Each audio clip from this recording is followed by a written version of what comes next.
Maka kalau kata hari Arafah hari ini, kita nak buat apa di sini? Nabi SAW sebut dalam satu hadis riwayat Jabir kalau tak silap, Abdul Ayyam Yaum Arafah. Hari yang paling afdal dalam setahun ialah hari Arafah. Kalau dalam seminggu hari Jumaat. Kalau dalam setahun hari Arafah. Bila kita duduk pada hari yang Nabi kata paling afdal, maka tidak mesti kita duduk di Arafah. Kalau Arafah tu makaniyah. Tapi kalau Yaum Arafah zamaniyah. Jadi zaman kita duduk pada masa Arafah, inilah harinya.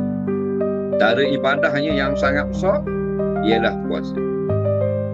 Nabi sebut dalam satu hadis, siyamu yaumi Arafah ahtasibu 'ala Allah an yukaffira sanah.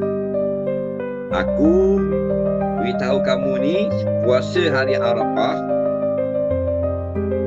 mengharapkan Allah Ta'ala yukaffirus sanah, apungkan dosa setahun. Tahun bila tu? Allati qablah wassanah allati qablah. Satu tahun sebelum ni Allah ampun setahun, tahun depan ampun pula setahun. Dah tahun ni dengan tahun-tahun ni kapit dengan ampun, jadi ampun lagi 3 tahun. Kata setengah ulama. Sehari je puasa. Tahun depan ampun dosa. Tahun depan banyak ni dosa kita. Tahun depan tak tahu lagi. Kemungkinan banyak pada tahun sebelum lagi. Tahun depan. Wallahu a'lam. Ampun juga dengan hari Arafah. Itu kita berpuasa di sini. Dan yang kedua, berdoa.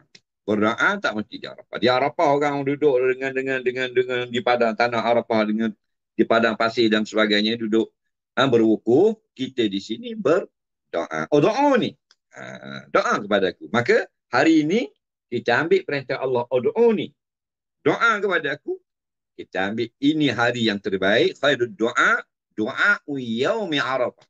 Nabi kata khairul doa. Antara doa yang paling baik ialah doa yaumi Arafah.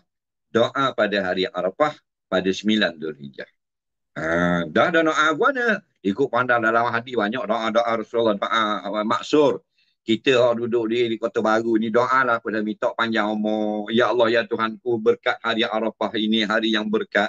Hari orang-orang membesarkanmu di tanah hukum dan sebagainya. Panjangkan umur aku agar aku sempat beribadat kepadamu. Angkatlah pandemik atau musibah yang sedang menimpa negara kami ini. Doa apa saja. Asalkan doa itu baik.